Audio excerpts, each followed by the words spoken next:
El Sermón del Monte. David Martin Lloyd Jones. Capítulo 13. Gozo en la tribulación. Como indicamos en el capítulo anterior, los versículos 11 y 12 son una prolongación de la afirmación del versículo 10. Extienden y aplican esa bienaventuranza a la situación específica de los discípulos a los que nuestro Señor hablaba en esa ocasión, y por medio de ellos, desde luego, a todos los cristianos de épocas posteriores. Pero en un cierto sentido podemos decir que esta ampliación de la bienaventuranza agrega algo a su significado y con ello añade ciertas verdades acerca del cristiano. Como hemos visto, todas estas bienaventuranzas tomadas en conjunto tienen como propósito presentar un retrato del cristiano. Presentan un retrato compuesto de varias partes, de modo que cada una de ellas muestra un aspecto del cristiano. Es difícil describir al cristiano, y es evidente que la mejor manera de hacerlo es describir las distintas cualidades que manifiesta. En esta ampliación de la última bienaventuranza nuestro Señor sigue arrojando mucha luz sobre el carácter del cristiano. Como hemos dicho repetidas veces, hay dos formas distintas de considerarlo. Se lo puede considerar tal como es, en sí mismo, y también por la forma como reacciona a lo que le sucede. Siempre se pueden hacer ciertas afirmaciones en cuanto al cristiano. Pero comprende uno mucho más cómo es cuando uno lo observa en su relación y conducta con los demás. Los dos versículos que vamos a estudiar ahora pertenecen a esta segunda clase, porque vemos al cristiano en sus reacciones ante la persecución. Hay tres principios en cuanto al cristiano que se infieren con claridad de cuanto el Señor nos dice aquí. Son bastante obvios, pero con todo creo que todos nosotros debemos confesarnos culpables de olvidarlos. El primero vuelve a ser que es distinto del no cristiano. Ya hemos repetido muchas veces esto porque es sin duda el principio que nuestro Señor quiso subrayar por encima de todo. El Señor mismo dijo, como recordarán, no penséis que he venido para traer paz a la tierra, no he venido para traer paz, sino espada, Mateo 10:34. En otras palabras, el efecto de mi ministerio será la división, incluso entre padre e hijo, y madre e hija, y los enemigos del hombre serán más bien los de su casa. El Evangelio de Jesucristo crea una división bien marcada entre el cristiano y el que no lo es. El no cristiano mismo lo demuestra persiguiendo al cristiano. La forma en que lo persigue no importa, el hecho es, que sea en la forma que fuere, lo va a hacer. El no cristiano tiene antagonismo al cristiano.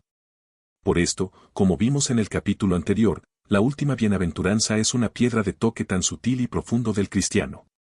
Hay algo, como vimos, en el carácter del cristiano, por ser semejante a nuestro Señor, que atrae siempre persecución. Nadie ha sido nunca perseguido en este mundo como lo fue el Hijo de Dios mismo, y no es el siervo más que su Señor. Por ello tiene el mismo destino. Esto vemos, pues, aquí como principio clarísimo y sobresaliente.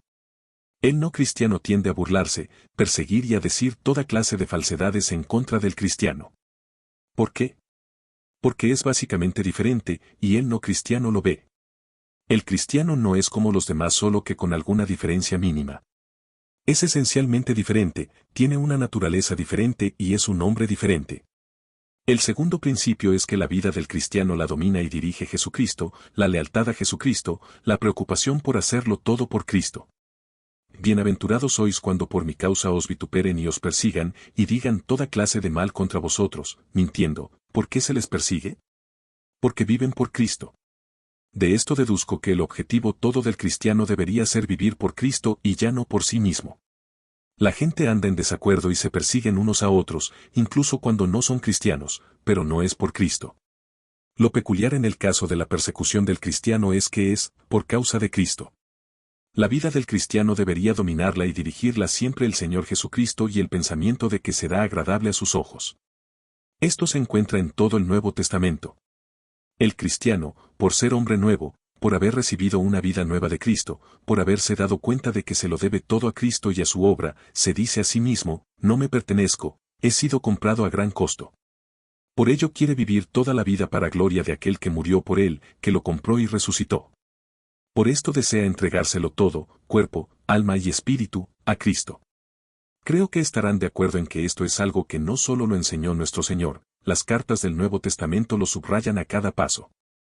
Por causa de Cristo, es el motivo, el gran motivo rector en la vida del cristiano.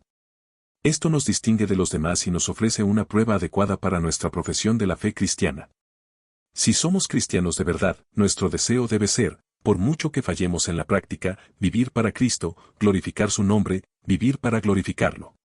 La tercera característica general del cristiano es que su vida deberían dirigirla a pensamientos del cielo y de la vida venidera. Gozaos y alegraos, porque vuestro galardón es grande en los cielos, porque así persiguieron a los profetas que fueron antes de vosotros.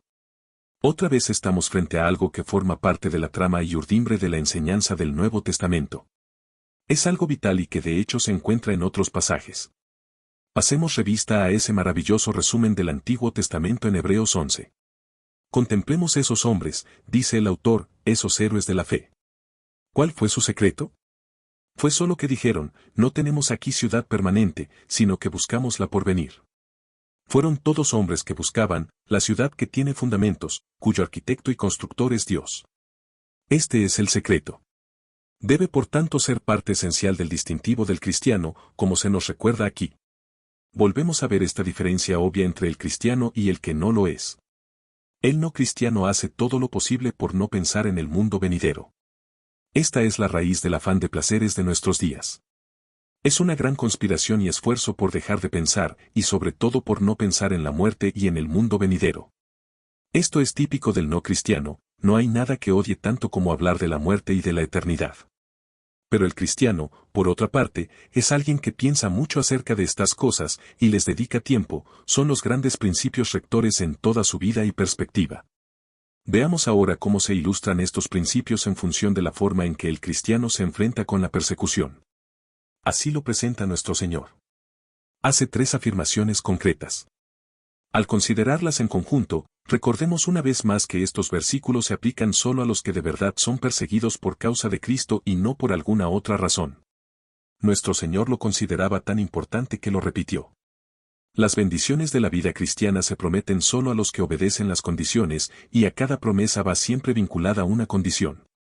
La condición en este caso es que la persecución no debe ser nunca por algo que somos como hombres naturales, es por lo que somos como hombres nuevos en Cristo Jesús. Veamos ante todo la forma en que el cristiano debería hacer frente a la persecución. No vamos a perder tiempo en volver a ver las formas que puede asumir la persecución. Todos las conocemos. Puede ser violenta, puede significar ser arrestado, encarcelado o puesto en un campo de concentración. Esto sucede a miles de nuestros hermanos cristianos en el mundo de hoy.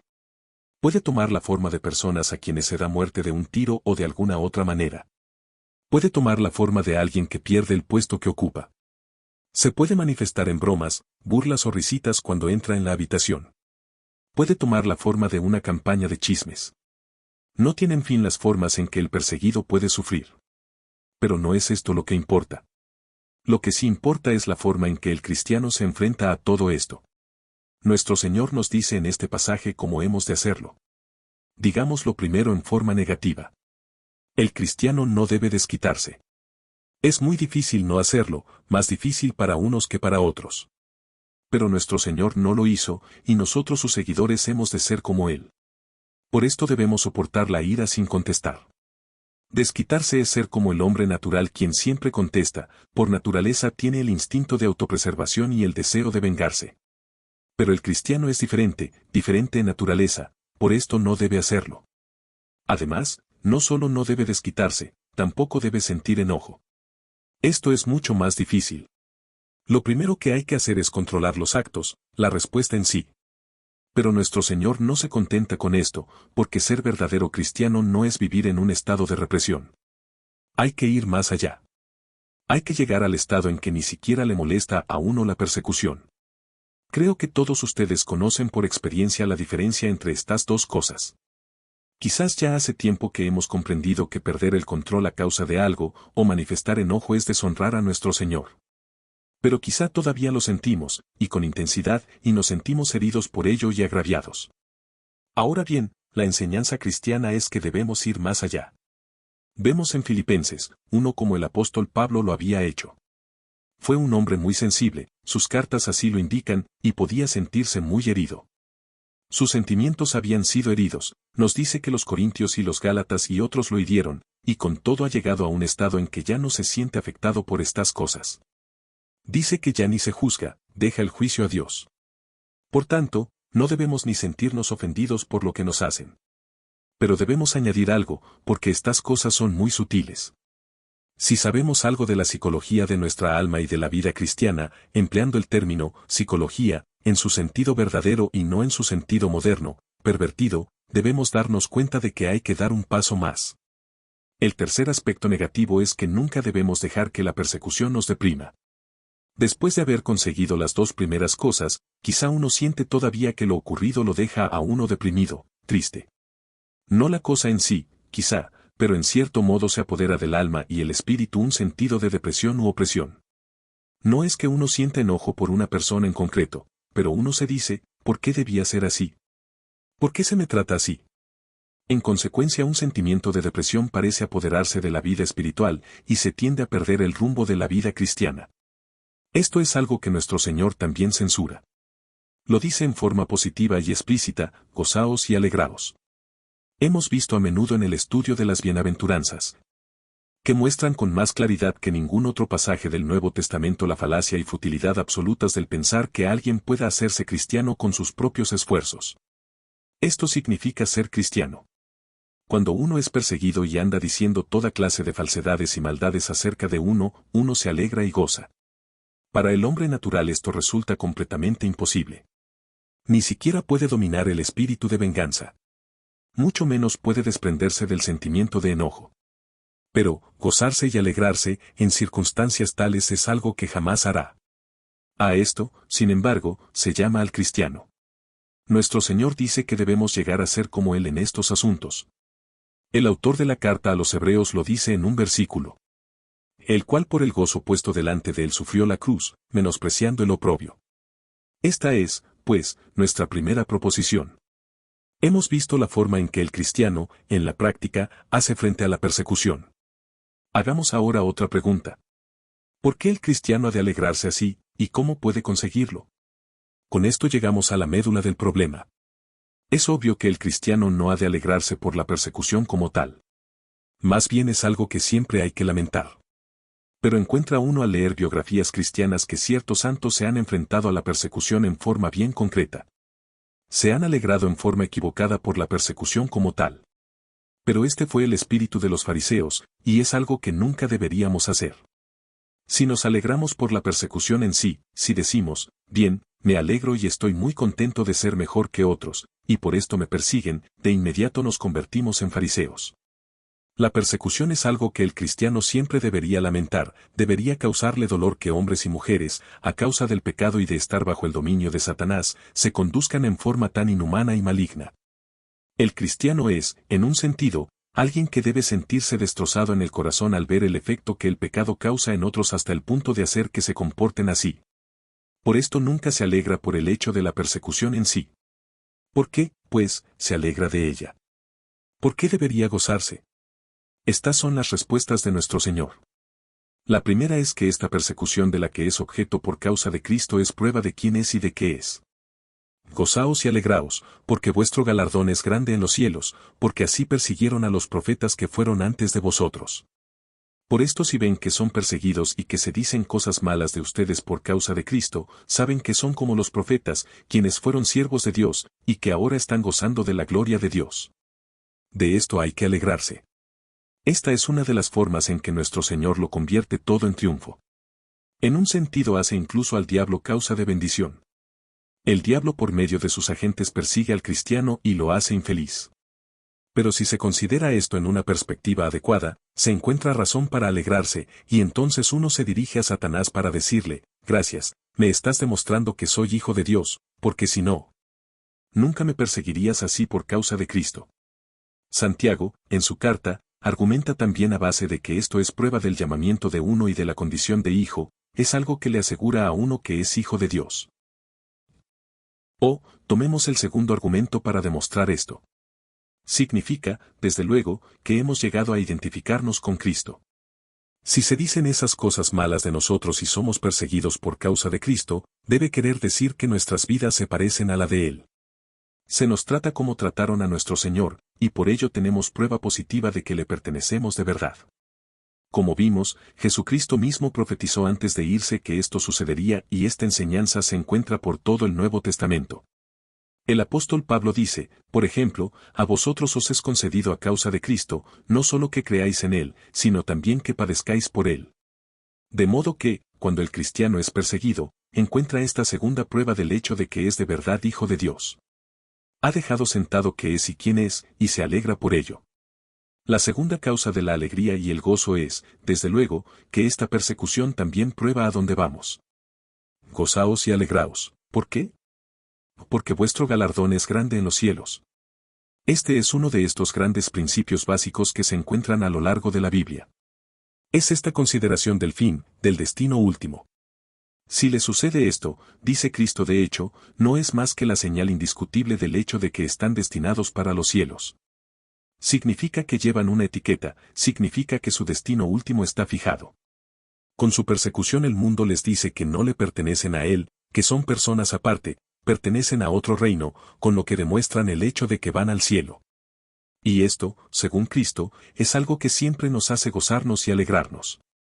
De ahí emana otra gran prueba de la autenticidad de la vida y profesión cristianas.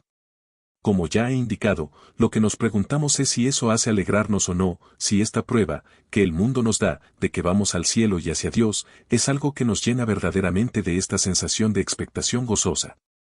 En otras palabras, ¿creen ustedes en que la causa del gozo y alegría debería ser el estar conscientes de la recompensa que nos aguarda? Gozaos y alegraos, porque vuestro galardón es grande en los cielos.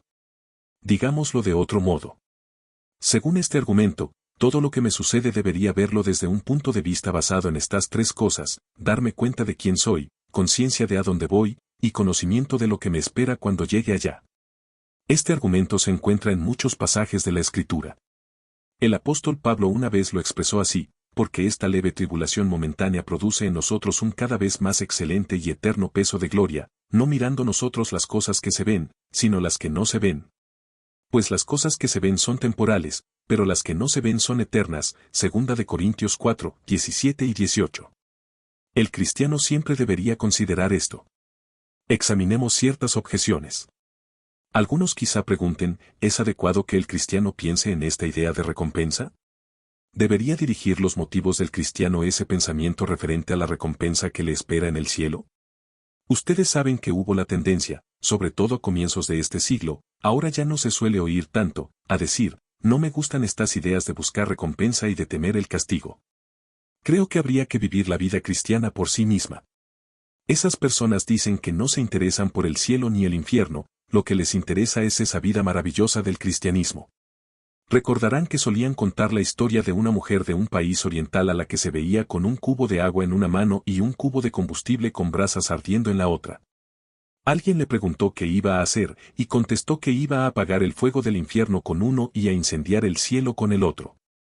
Esta idea, de que uno no se interesa ni por castigos ni por recompensas, sino que hay que ser buenos, sin motivos ulteriores, que hay que disfrutar del gozo puro de la vida cristiana, atrae a muchos.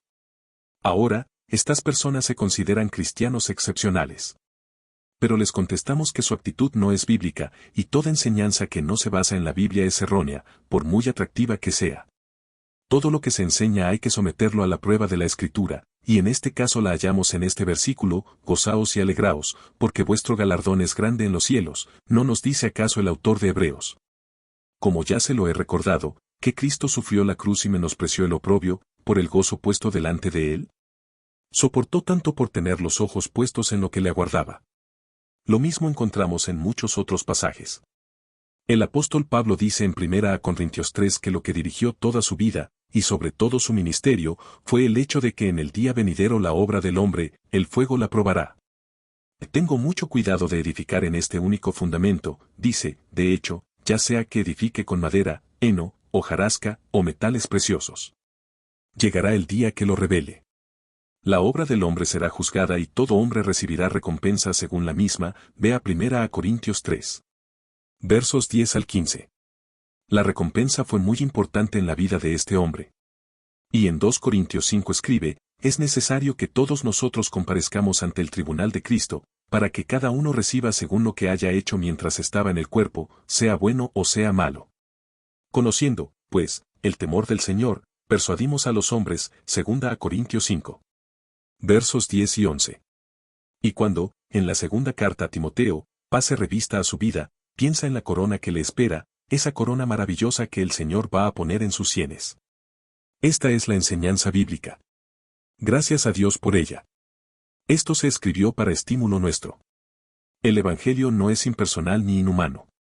Toda esta idea de la recompensa se encuentra en él y tenemos que pensar en estas cosas, meditar en ellas. Tengamos cuidado de no crear una filosofía idealista en lugar de la Biblia y de su enseñanza. Pero alguien puede hacer otra pregunta. ¿Cómo es posible esta recompensa?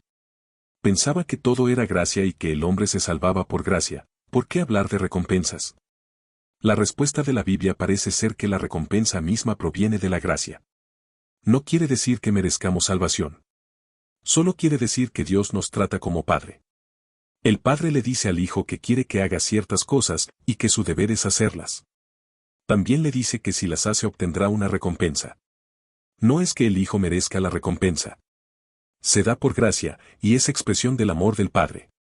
Así también Dios, por su gracia infinita, decide hacerlo así, nos estimula, nos llena con un sentido de amor y gratitud. No es que alguien pueda jamás merecer el cielo, pero la enseñanza es, repito, que Dios recompensa a su pueblo. Incluso podemos decir más y afirmar que hay diferencias en la recompensa. Tomemos esa referencia en Lucas 12 donde se nos habla de los siervos a quienes se azota poco o mucho. Es un gran misterio, pero es una enseñanza clara en cuanto a que hay recompensa. Nadie sentirá que le falta algo y con todo hay diferencias. No perdamos nunca de vista la recompensa. El cristiano es alguien que debería pensar siempre en el fin. No mira lo que se ve, sino lo que no se ve. Ese fue el secreto de los hombres que se mencionan en Hebreos 11. ¿Por qué Moisés no continuó como hijo de la hija del faraón? Porque escogió, antes ser maltratado con el pueblo de Dios, que gozar de los deleites temporales del pecado. No se detuvo a pensar en esta vida, consideró la muerte y la eternidad. Vio lo que permanece, vio, al invisible. Así se sostuvo. Así se sostuvieron todos. Poned la mira en las cosas de arriba, no en las de la tierra, escribe Pablo a los colosenses. ¿Acaso esta palabra no nos condena a todos? ¿No hace parecer necio el modo en que miramos tanto a este mundo y todo lo que en él hay? Sabemos muy bien que todo es pasajero, y con todo que poco miramos a esas otras cosas. Gozaos, dice Cristo, y alegraos, porque vuestro galardón es grande en los cielos. ¿En qué consiste esta recompensa? Bien, la Biblia no nos dice mucho acerca de ello, por una razón muy buena. Es tan glorioso y maravilloso que nuestra lengua humana casi por necesidad oscurecería su gloria. Incluso nuestro modo de hablar se ha contaminado. Tomemos la palabra, amor. Se ha envilecido, y tenemos una impresión equivocada de ello. Lo mismo se puede decir de muchas otras expresiones como gloria, esplendor y gozo.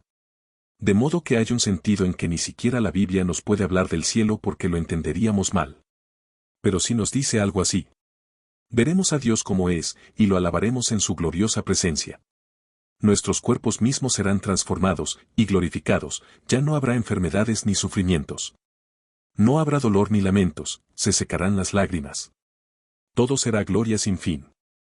Ni guerras ni temores de guerra, ni separaciones, ni infelicidad, nada que abata al hombre y lo haga infeliz, ni por un instante.